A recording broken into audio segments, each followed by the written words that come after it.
ನಾನು ಇದಕ್ಕೂ ಮುಂಚೆ ಕೆಲಸ ಮಾಡೋದಕ್ಕಿಂತ ಮುಂಚೆ ನಾನು ಇನ್ನು ಹೇಳ್ಬೇಕು ಅಂದರೆ ಭಾಳ ಚೆನ್ನಾಗಿದ್ದೆ. ನಾನು ಕೆಲಸ ಮಾಡಬೇಕಾದ್ರೆ ಬೇರೆ ಒಂದು ಉದ್ಯೋಗನ ಮಾಡ್ಕೊಂಡು ಆರಾಮಾಗಿದ್ದೆ.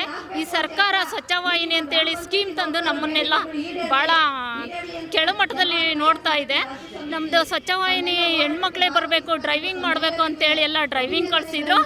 ನಾವು ಡ್ರೈವಿಂಗ್ ತಗೊಂಡು 2 ವರ್ಷ ಆದರೂ ಕೆಲವು ಕಡೆ ಇನ್ನೂ ಗಾಡಿ ಕೊಟ್ಟಿಲ್ಲ, ಇನ್ನೂ ಕೆಲವು ಕಡೆ ಸ್ಯಾಲ್ರಿ ಕೊಟ್ಟಿಲ್ಲ, ವರ್ಷಗಟ್ಟಲೆ ಆದರೂ ಸ್ಯಾಲ್ರಿಗಳನ್ನ ಕೊಟ್ಟಿಲ್ಲ. ಇದನ್ನೆಲ್ಲ ಸರಿಪಡಿಸ್ಬೇಕು ಅಂತ ಹೇಳ್ತೀನಿ. ನಮ್ಮ ಸಿದ್ದರಾಮಯ್ಯನವರು ಫ್ರೀಯಾಗಿ ಅದನ್ನು ಉಚಿತ ಕೊಡ್ತೀನಿ, ಇದನ್ನು ಉಚಿತ ಕೊಡ್ತೀನಿ ಅಂತ ಹೇಳ್ತಾ ಇದ್ದಾರೆ. ನಾವು ಇವಾಗ ದುಡಿಯುವಂಥ ಹೆಣ್ಮಕ್ಳಿಗೆ ಕೊಡ್ತಾ ಇಲ್ವಲ್ಲ, ಅದು ಇಂಪಾರ್ಟೆಂಟು. ಎಲ್ಲೋ ಮನೆಗಿರೋರಿಗೆ 2,000 ರೂಪಾಯಿ ಕೊಡ್ತಾ ಇದ್ದಾರಲ್ಲ ನಮ್ಮ ಸಿದ್ದರಾಮಯ್ಯನವರು.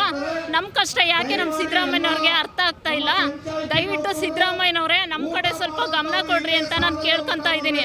ಮತ್ತು ನಮ್ಮ ಸ್ವಚ್ಛವಾಹಿನಿ ಹೆಣ್ಮಕ್ಳು ತುಂಬ ಕಷ್ಟಪಡ್ತಾ ಇದ್ದಾರೆ. 12 ಗಂಟೆ ಆದರೂ ಸರಿಯಾಗಿ ಊಟ ಮಾಡ್ತಾ ಇಲ್ಲ.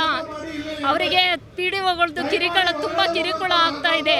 ಹಾಗಾಗಿ ಸರ್ಕಾರ ನಮ್ಮನ್ನು ಕೆಲಸಕ್ಕೆ ತಗೊಂಡಿರೋದಷ್ಟೇ ಅಲ್ಲ, ಮನೆಗೆ ಹೋಗಿ 20 ರೂಪಾಯಿ ಬೇಡ್ರಿ, 30 ರೂಪಾಯಿ ಬೇಡ್ರಿ ಅಂದರೆ ಯಾರೂ ಕೊಡೋದಿಲ್ಲ ಸರ್.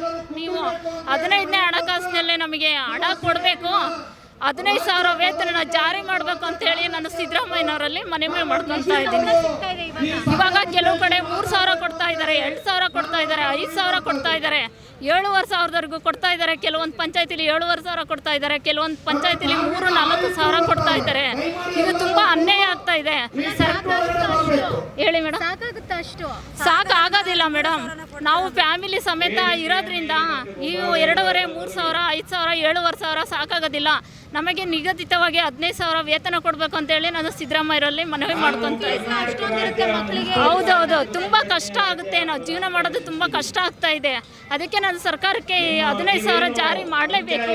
31,000 ವೇತನ ಕೊಡಬೇಕು ಅಂತೇಳಿ ಸರ್ಕಾರದ ಆದೇಶ ಇದೆ. ಆದರೆ ನಮಗೆ ಅದು ಕನಿಷ್ಠನಾದರೂ 15,000ನಾದರೂ ಕೊಡಬೇಕು ಅಂತೇಳಿ ನಾನು ಸಿದ್ದರಾಮಯ್ಯ ಮಾಡ್ತಾರೆ ಅಂತ ನಂಬಿಕೆ ಇದೆ ಮೇಡಮ್. ನೋಡಬೇಕು ಏನಾಗುತ್ತೆ.